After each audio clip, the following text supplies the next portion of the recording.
Olha, em meio a uma crise hídrica com a redução do nível de chuva pelo país, o governo está avançando na capitalização da Eletrobras. E para falar mais sobre esses assuntos, gentilmente nos atende o ministro de Minas e Energia, Bento Albuquerque. Ministro, mais uma vez, bem-vindo aqui à Jovem Pan. Como vai? Muito obrigado por nos atender.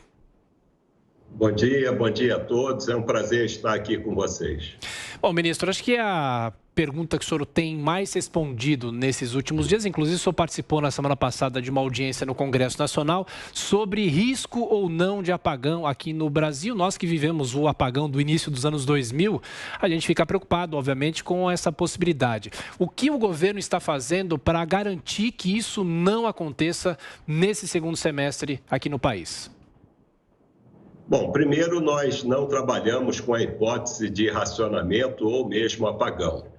E o que nós temos feito, isso tem sido realizado desde o final do ano passado. Para ser mais preciso, desde outubro do ano passado, quando adotamos uma série de medidas para preservar o máximo possível os nossos reservatórios. E a previsão de baixa afluência nos nossos reservatórios se confirmou ao longo de todo o período úmido. Houve, efetivamente, nos últimos 7 meses, de setembro a maio de 2021, de setembro de 2020 a maio de 2021, a pior afluência dos últimos 91 anos, o que levou os nossos reservatórios a estarem em condições desfavoráveis. Então, nós adotamos essas medidas, continuamos adotando a medida para que a sociedade brasileira tenha a segurança energética necessária e com a geração no menor custo possível. Ministro, agora a pergunta é de Denise Campos de Toledo. Denise. Ministro, bom dia. Antes de mais nada, eu queria perguntar a respeito das tarifas, não é? Nós temos aí a decisão amanhã da ANEEL em relação à correção da bandeira vermelha de energia nível 2, que já foi prorrogada agora para o próximo mês, como se esperava, mas se fala de um reajuste de até 60%.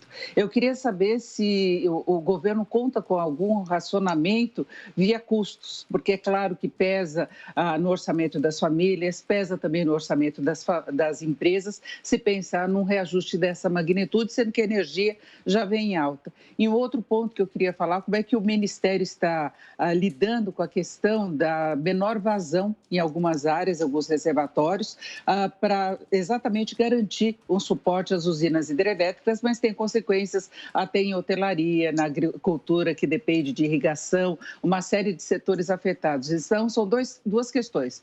Custo, se acaba levando essa redução de consumo que se espera, e o problema ligado à água diretamente. Obrigado, Denise, pela pergunta. No que diz respeito a custo, o consumidor ele paga pelo custo da geração da energia. Se nós estamos utilizando termoelétricas, por exemplo, que algumas delas têm um custo muito alto, o consumidor vai ter que pagar essa energia para ter a segurança do recebimento da energia em sua casa.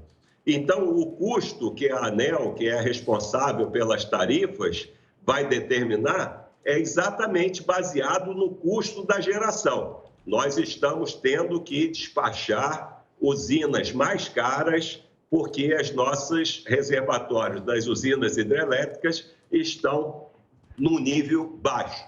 E isso tudo visa, como eu disse inicialmente, a segurança energética de todos os consumidores. Agora, é importante que, se a energia está mais cara, o consumidor procure utilizar o menor possível essa energia para que ele pague menos a sua conta. Mas não é elevando o valor da tarifa que se espera que haja uma redução do consumo de energia. O consumidor ele vai ter a energia necessária ou para seus negócios, ou para o seu lazer, ou pelas suas necessidades básicas.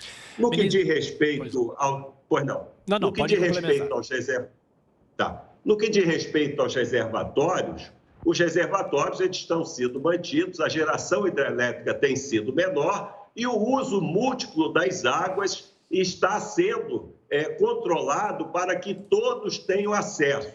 Quanto ao consumo humano, quanto ao consumo animal e quanto à agricultura, nós monitoramos isso 24 horas por dia e até o momento não tivemos nenhuma informação, até porque esse monitoramento ele visa também a medidas mitigadoras, medidas para minimizar qualquer impacto, e o que nós estamos fazendo é controlando os impactos que pode haver para o uso múltiplo das águas.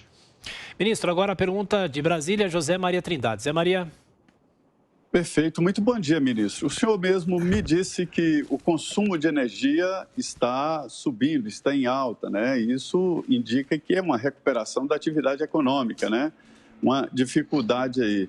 Eu queria saber como o Ministério está reagindo para se contrapor a esta falta evidente, né, de água, ou seja, de energia. Por que o senhor diz com tanta certeza de que não haverá racionamento? Eu digo com tanta certeza porque, como eu disse anteriormente, nós monitoramos o setor elétrico 24 horas por dia. E eu posso afirmar que nós temos energia suficiente, nós temos uma capacidade instalada suficiente para prover essa energia para os consumidores. Então, é baseado nisso que nós afirmamos que não vai haver nenhuma questão de racionamento ou mesmo apagão. E o que nós fazemos é controlar o uso das águas, né? A média dos nossos reservatórios está muito abaixo do que a média histórica, mas nós mantemos o controle sobre isso para que a gente tenha a energia necessária. No que diz respeito ao consumo, o consumo em relação ao ano passado, no mês de maio, subiu 18% e se equivaleu com o consumo de maio de 2019. Nós mantemos o monitoramento disso também. Como eu falei, nós temos uma capacidade instalada para gerar a energia necessária, a manutenção da atividade econômica e também do crescimento da demanda.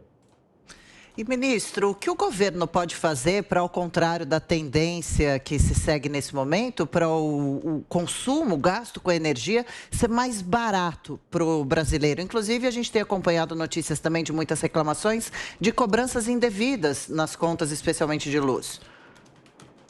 Bom, no que diz respeito às cobranças indevidas, nós orientamos os consumidores já utilizarem os órgãos de defesa do consumidor e também a própria Agência Nacional de Energia Elétrica para que nós possamos tomar as devidas providências. No que diz respeito ao consumo da energia, a nossa matriz elétrica é uma matriz elétrica bastante diversificada que está em permanente expansão de 2001 até agora, 2021, ela mais do que duplicou, seja na geração de energia, seja nas linhas de transmissão que foram construídas. E isso é muito bom para o consumidor. Por quê? Porque, como eu disse, a matriz está sendo expandida. E está sendo expandida com fontes de energia mais baratas do que as termoelétricas e equivalentes às hidroelétricas, que são a energia, hoje, talvez a mais barata que possa o consumidor brasileiro tem. Então, a nossa matriz está se expandindo, daqui a 10 anos ela será completamente diferente e isso tudo é feito baseado em planejamento. Não existe mágica, você tem que ter planejamento e expandir a energia dessa forma, porque assim o consumidor vai ter melhor serviço e a um custo mais barato. Ministro, mais uma pergunta, Denise Campos de Toledo.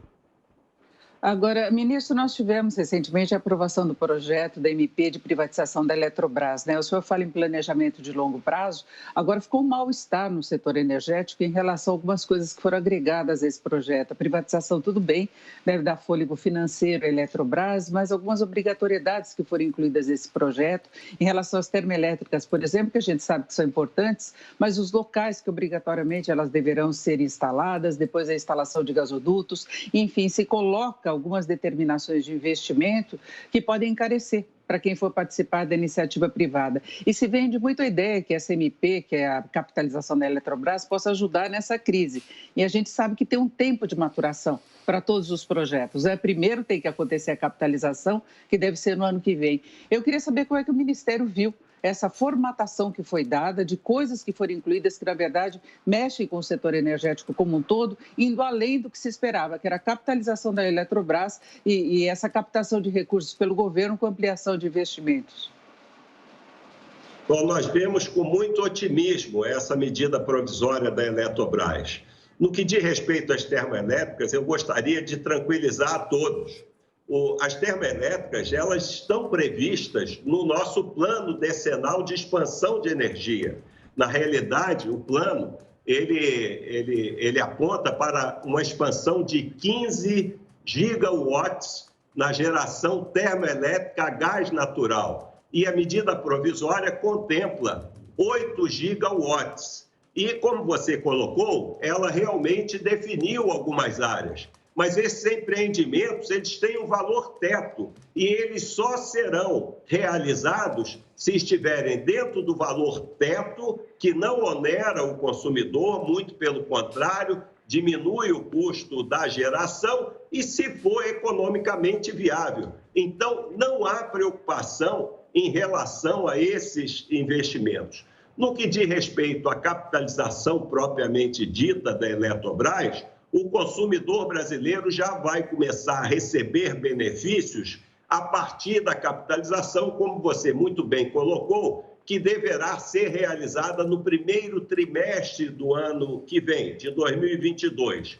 E parte dos recursos dessa capitalização, principalmente o valor da outorga, irá para a conta de desenvolvimento energético, que é uma parcela significativa, em torno de 12% da tarifa de energia, que onera o consumidor. Então, parte desses recursos vai para essa conta, isso dando um alívio tarifário para o consumidor ao longo do tempo. Então, nós vemos de forma bastante positiva a aprovação dessa medida pelo Congresso Nacional e a sanção presidencial deverá ocorrer nas próximas 2 semanas. Ministro Bento Albuquerque, de Minas e Energia, mais uma vez, muito obrigado pela atenção, pela gentileza. Boa semana. Até a próxima. Eu é que agradeço. Um abraço a todos.